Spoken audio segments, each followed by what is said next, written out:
Alright, welcome back. This is a review for Fruits Basket Season 2, Episode 18/43.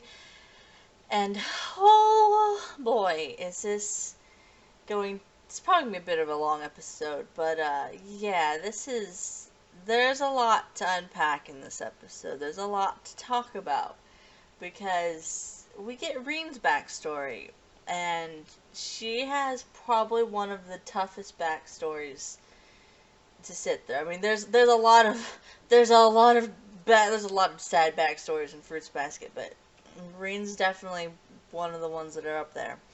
That's like oh boy, it's a lot to talk about. Um, so let's just kind of go with the beginning of the episode, which is we get this kind of, it starts off with kind of this really cute moment with Hiro and Kisa talking about his mom's pregnancy and him kind of worrying about it. The health of the baby because his mom's kind of a klutz.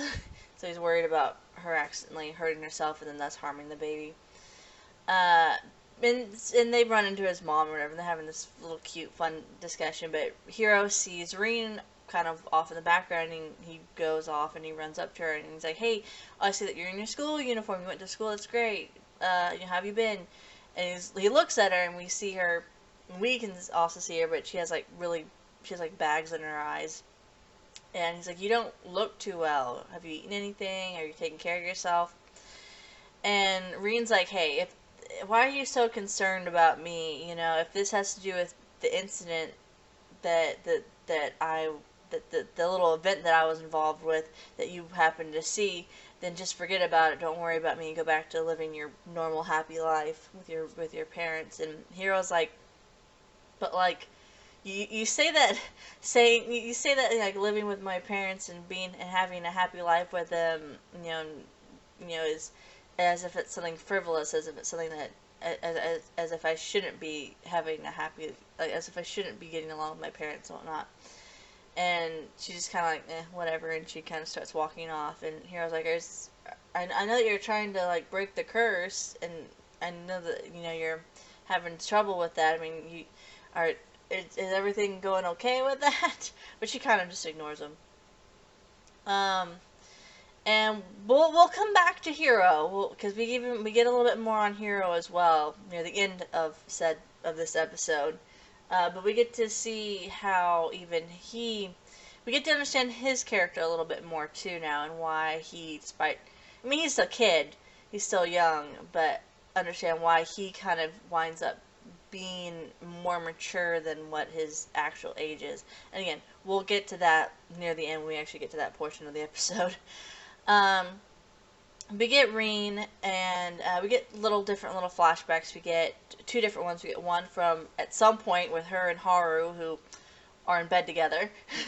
And she says, "I wish I was your heart, because if you were to die, then I would die." And of course, Haru's just like, "But then I wouldn't be able to kiss you." And it's just so funny and cute, but so sweet.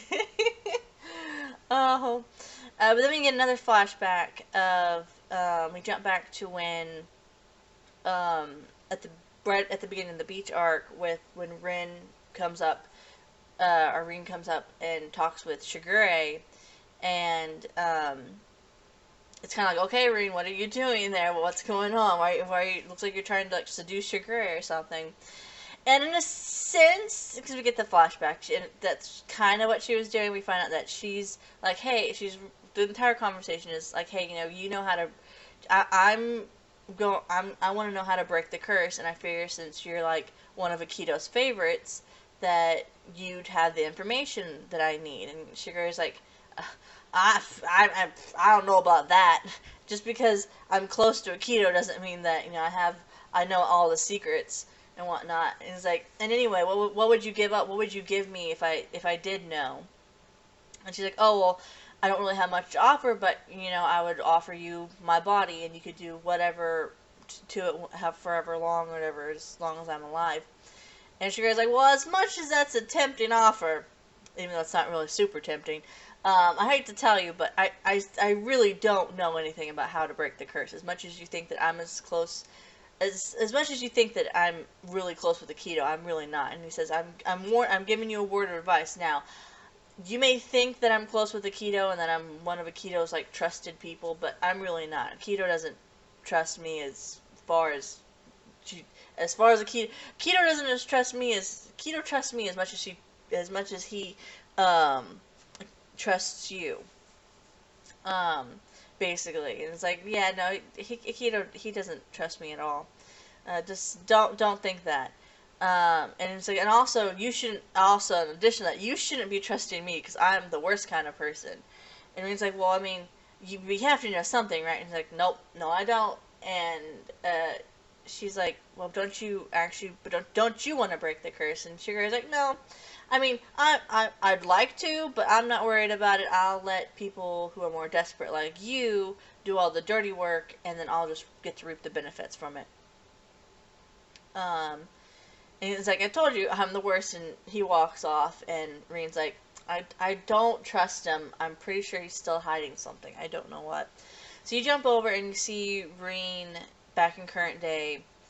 She's like digging through some storage boxes. You know, there has to be something. There has to be something somewhere. Maybe it's, you know, hidden. I just have to figure out where. I have to find out who I need to talk to, or where I need to go. And she winds up. All of a sudden she starts feeling sick, and she winds up collapsing onto the ground. And she has this really quick, vivid little memory flashes, which we don't know what they are yet.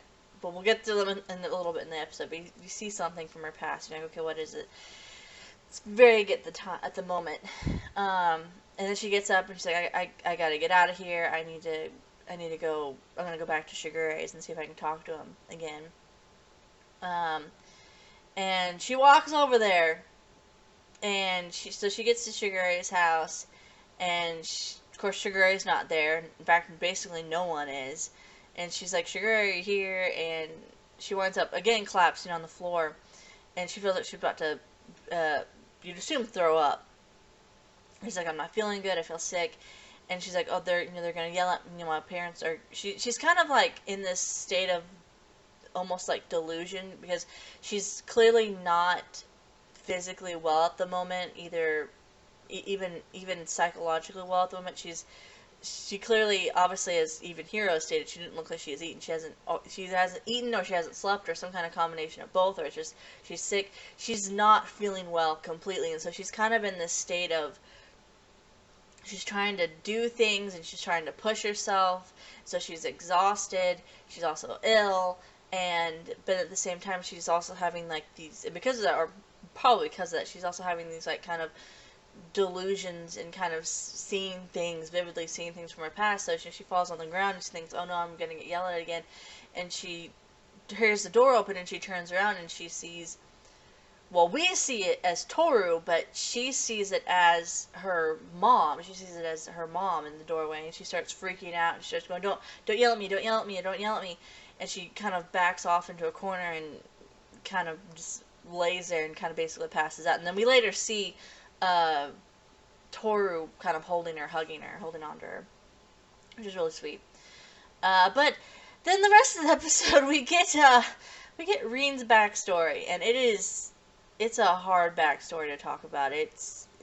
Her backstory is really definitely filled with abuse in it, and it's sad, and it's hard to talk about. But basically, we find out that pretty much her parents, like, when she was little, she thought that everything was perfect with her family. She just thought, oh, I'm pretty lucky because, unlike the rest of the Soma kids who kind of have issues with their parents, my parents seem to be really happy and everything's great and enjoying themselves. And she describes it as if it was a play, because truth be told, that's what her parents were doing. They were faking it. They were pushing themselves and faking it and pretending to be happy when really they weren't at all about anything that was going on. And so the one day that she kind of questioned them, and being a little kid, and just kind of questioned them, and like, hey, you guys are always happy all the time. Isn't there anything that makes you guys sad? And that's when her parents just completely snap, or she says the play ends. And you kind of see it as the doll that she's holding has like these little button eyes with X's on them, because that's how you sew through buttons. But it's like it it kind of shows the doll with the X's on it when she's saying that, oh, she questioned, the one time that she questioned them was when everything went away. And it's like she was, in a sense, she's herself is kind of represented by the doll. And you see that even more so with things like when you see like the doll's arm torn off, and that basically meaning that it's broken now. And that she was blind to it before, but then the one time that she questioned um, what was going on, the her everything changed, and she could actually, in the sense, the buttons came off, and she could actually see what was going on, or she found out the truth of what was going on, um, and it broke her, and literally in a lot of ways, because her parents completely freaked out, and you see them, and I think it's probably one of the saddest moments is they toss her. Some people say it's a closet. I kind of saw it as a hallway because I'm pretty sure there's like a picture up in the corner, and they open up back the door, and they're like, and she's like, they hated me, and she's thinking in retrospect, oh, they hated me, but you see her as a little girl, and you see her, she's kind of crying, she's saying, I'm sorry, and then they open the door, and her dad reaches out his hand to her, and it gets to the point where he puts his hand on her head, and because she's a little bit scared at first, but then he puts his hand on her head, and she kind of smiles, and she's like, oh, great, they forgave me, everything's going to go back to normal, just that very split second. And then he grabs her by the hair on the top of her head and just yanks her, and that it never went back to normal. She said that her that's when the play ended, that's when everything changed, and from then on they hated her. She felt she was a burden to them, and she could only hope that one day that they would forgive her. She wanted things to go back to normal. And you see her say that when she's probably a little bit older, I think maybe early middle school, late elementary, early middle school, and she's standing at the door going, I have to pray every time I try to go into my house, because I pray that they're in a good mood, because if they're not in a good mood, I'd rather just go off and go take a walk and then come back later and see if they're in a better mood.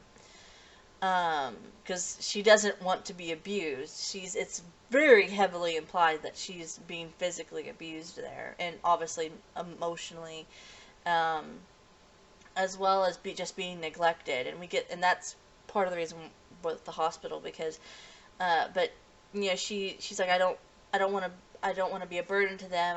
And hopefully, maybe it's something that I did. It's clearly my fault, and somehow I gotta.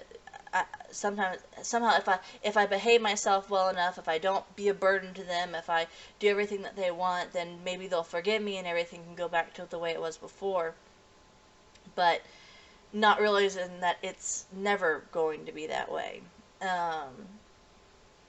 And again, and hang on, I'm gonna get back to what I was about to say. I'm gonna continue with the story because it relates back. So she's walking and she winds up feeling sick, and she passes out on the ground. I'd assume that this is probably the first time this happens. And of course, as she's kind of passed out on the ground, or just laying there, Haru shows up, and she's like, "Oh, hey, Haru, I haven't seen him since I was really little," and I told him that, I thought his white fluffy hair looked really cute, and he had this really, or his hair looked soft, and he had this really cute but bewildered expression on his face.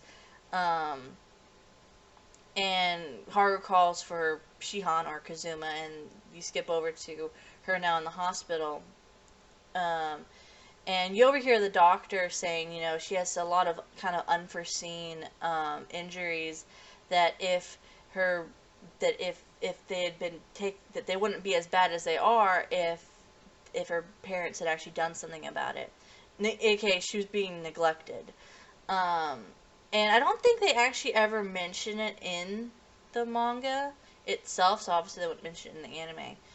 But I think it's just like in a side panel, kind of describing when asked what Rin was sick with. I think it's like she has stomach ulcers, and you can assume that she kind of developed stomach ulcers because of the abuse that she was suffering from. But she's in the hospital, and she she wakes up and Kazuma's there and Haru's there, and Kazuma's like, oh, hey, we contacted your parents already, just stay here, just calm down, and she immediately kind of goes like, no, I have to get home, I have to go back to my parents, leave us alone, don't worry about any of this, I need to get back home, I have to, and you can tell she's definitely an abused child, because, most definitely, because she's, and some people might label it as Stockholm syndrome, but she doesn't have anywhere else to go. She thinks that maybe somehow she did something wrong, and that if she somehow behaves herself or does everything that her parents want her to do, and act the way that her parents want her to do, that somehow that they'll forgive her and everything will go back to normal. And so she's trying to do her best in order to live up to what her parents are expecting of her, but not really expecting of her, because they don't really love her to begin with.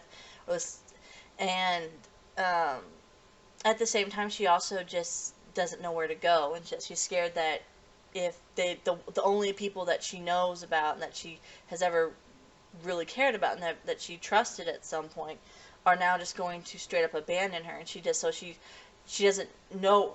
You have a child who children love their parents. They want to be cared for. They need their parents' love. And so when you have a child she's desperately reaching out, trying to do everything that she can to appease her parents, who don't love her at all. And she is most definitely an abused child. And then, of course, her parents come in, and while she's kind of in this panic mode, and they're like, don't come home. Go somewhere else that we'll never see you again. We don't want to see you. We don't want you. We don't know how to love you anymore. And Rin's like, she doesn't know what to do about this. She just kind of breaks down. And, of course, her parents leave, and as her parents are leaving, young Haru, best boy Haru in this episode. Oh, he's so sweet. This makes me so happy, because he stood up for her, and he's like, hey, why would you say that sort of thing to her? You're her parents. How is a child supposed to react to that when they hear their own parents say that to them?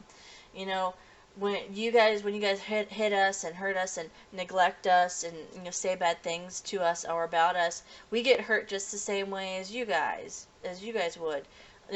How is it that you can't understand that? And he's like, he keeps demanding that they apologize, but they ignore him and they walk out, and it's just so sad, and it's so heartbreaking to see some of these parents in the Soma family just do these sorts of things, to treat their children this way. It's absolutely despicable. I had to think of what the word I was looking for.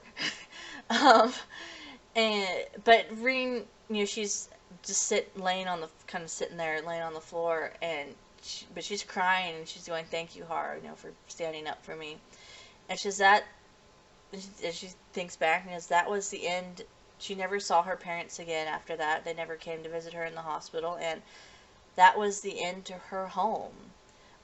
That was the end, because and that way of phrasing it, that was the end of my home, is really kind of telling, because you have you can have a house, you can be in a house, but that doesn't make it your home. Because as the saying goes, home is where the heart is. Meaning that just because you live at one place doesn't mean that that's the place where your heart's at, where you actually want to be at. And so for Rin, that's of course where her home was. That's where her home was at. That was the place that she thought she was supposed to be at. That in a way she didn't. Well, I wouldn't really know if I'd say she felt comfortable there, but that was where she was meant to go back to. But now everything was taken from her. Now she couldn't go back there. Not from an outside force, but from her own parents taking away her home life. And so it destroyed any trust that, and you see it kind of throughout as even afterwards with or prior when you see Rin, and that she doesn't really trust a lot of people, and that's mainly because obviously the main people that the first people that a child are supposed to trust is their own parents. And when the parents just completely destroy that, what I mean, you're not going to be able to trust a lot of people. You're gonna have a lot of trust issues, which she does, um, and which is why, you know, she kind of acts the way that she does towards a lot of people, that she doesn't trust them. She has trust issues. But then you have Haru, of whom she kind of grew up with, and he kind of stayed with, because she winds up being uh, sent to live with Kagura's family, but she never really felt at home there. It never really felt comfortable to her. It just kind of felt awkward. Um, and but she wound up still being friends with Haru, and anytime she kind of felt bad about anything and started thinking, oh, maybe this was all my fault, maybe I should have never been born, Haru would always show up. And because of that, she grew to, and just because of the fact that he was always there for her, she grew to trust him. For her, it was before I'd say she fell in love with him, it was she grew to trust him first, because he proved that he would be there for her, that he would stand up for her, and that he'd be her friend, and that when she needed him, he would be there for her. And so she grew to trust him. And so because of that, she grew to also love him as well. Um, Another thing that mentioned in I don't think it's actually specifically mentioned in the manga, so I wouldn't expect it to be mentioned in the anime either. I think it's another side panel thing, is that the reason why Rin dresses the way that she does in modern day, where she kind of does, I don't know, this kind of punk style, I guess. I don't know how to describe it, like this gothic punk style. I don't know how to describe it. Is because when she was little, and you can see it in the dress that she was wearing when she was a little kid, that her parents always kind of dressed her up in these really cute doll type dresses.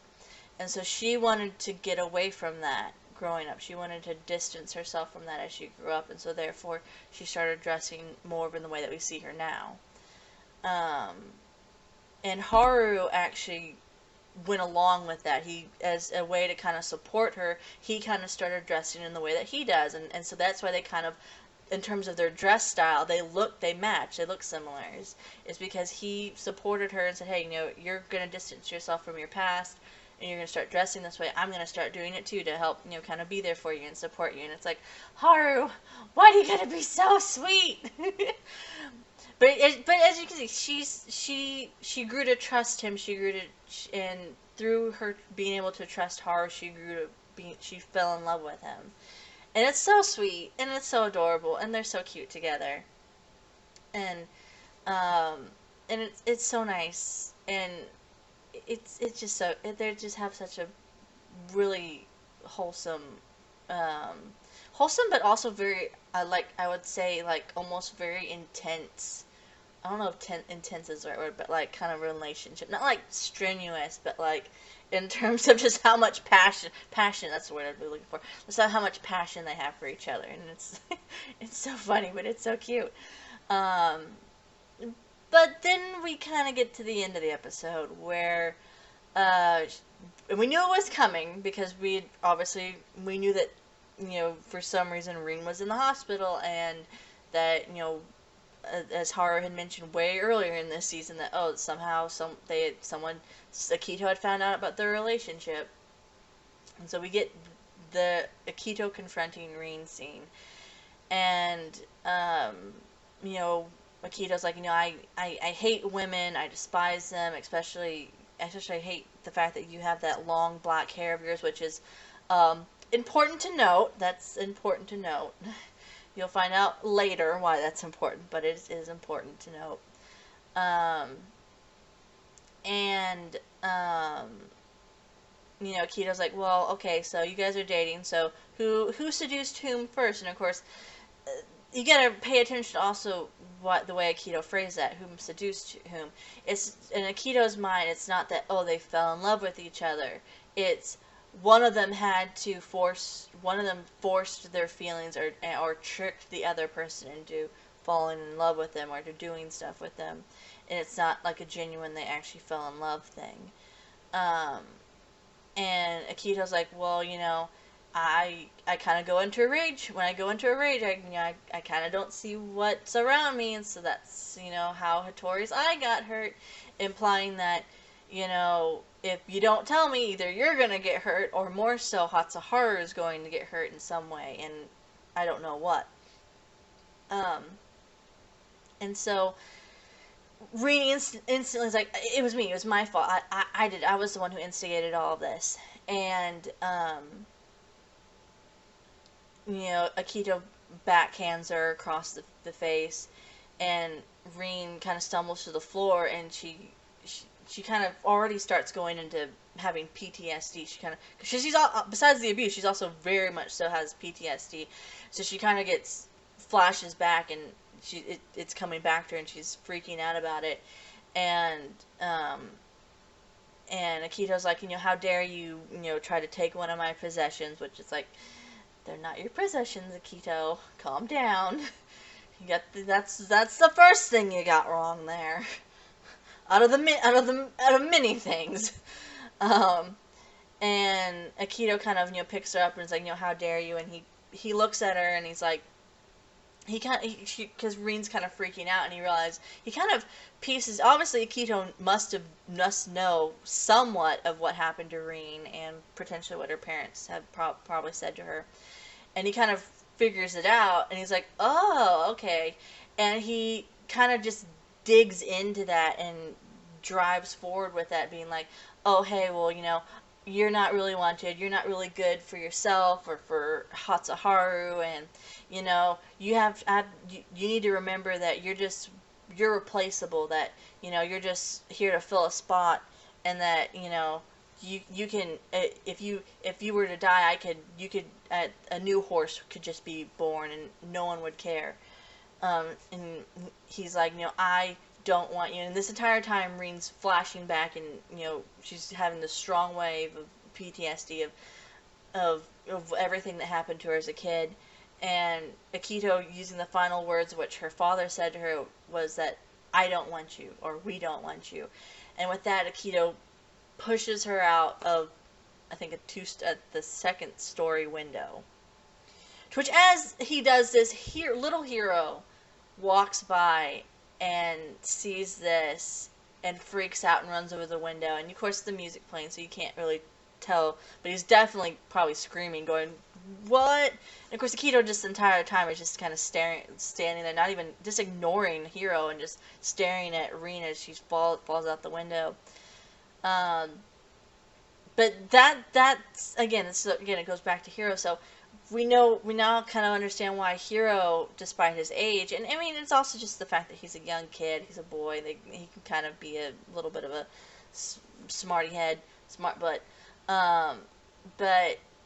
smart aleck, that's the word I was looking for, but it's also partially because he's witnessed a lot of things as a young, despite the fact that amongst all the other zodiac animals, he doesn't actually have he doesn't have messed up parents. He actually has really good parents. But it's just the fact that he's witnessed a lot of things at a young age that have made him become a little bit more mature than what a kid normally at his age would be. And now before you might have been thinking, oh, it's just because he's being written as a smart aleck character. But now you understand that no, he kind of was forced to, because of the fact that of what he experienced and what he had seen at a young age, kind of forced him to kind of act like a little bit more of an adult perspective to things. Although not always, because he's still a kid, not always understanding it or completely getting the situation. But then we jump back to Rain, and she's thinking, you say that I wasn't wanted and whatnot, but Haru wanted me. He was someone that he wanted me, and I'm going to release him from the curse. I'm going to release him from not only the curse, but from me and from Akito. And I just want him to be happy. It's his turn to be happy now. I want him to go find and search and you get what his happiness is. Not realizing that his happiness is most likely her happiness. And you know, you see her falling because you had seen in previous episodes that she had a big scar on her back, and she lands on a rock on the back, and so you can assume that that's how she got the scar. She was bleeding quite a bit. But then we kind of flash back to now Reen is now laying asleep on Toru's bed, and Toru's kind of sitting there right beside her. And Reen thinks, you know, it's okay. I'm perfectly fine with, you know, not having anything. And it's so sad, and but she's also, it really kind of gives an in-depth to her type of character, because, and it's funny because her and Haru are actually kind of oddly similar in that Haru is also someone who he so Haru is the type of character who he always thinks about others. He's almost very Toru-esque in that he has, in terms of his normal side, not his when he gets enraged. But he thinks about others a lot. He puts other people's first. He, especially when it comes to Yuki, he puts other people's feelings first, and he tries to take care of them. Um, uh, but he does it kind of almost universally with everybody, not entirely, but kind of. But then again, he doesn't entirely have trust issues either. While Reen, on the other hand, is a character who, because of the fact that she has trust issues, she doesn't really, like, go out and try to protect everybody. But if you become someone of whom that she trusts and whom she cares for, she will do anything and everything in order to protect you, even if it means hurting herself, and even if it means um, leaving herself, as even she has stated, with nothing in the end. Because that's the kind of, when that's the kind of person that she is. When she cares and trusts someone that much, she goes all in. She's kind of an all or nothing type of character, in that she's there's no real middle ground to her. It's either she cares about you or she doesn't give a flying hoot about you. That's the, but when you understand why, and because there are definitely anime characters out there like that, who it's like that's their kind of personality, but it's just kind of like a whatever thing about them. But but with Reen, you actually really understand why she has this personality, and why it's either all or nothing with her, and it's so good.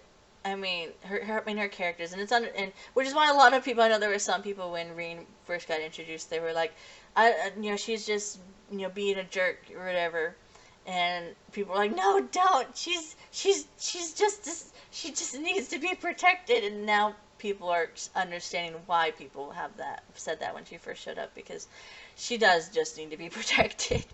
She's had so many hardships, so many.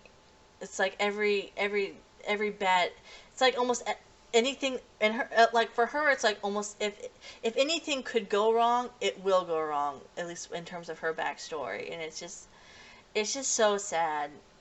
But it's great that hope that, you know, she has someone like Haru around, even though they're broken, they're not officially dating at this point anymore, but that Haru is still around and he still cares for her, and as you can tell, even Toru cares for her, because, you know, Toru's taking care of her at the moment.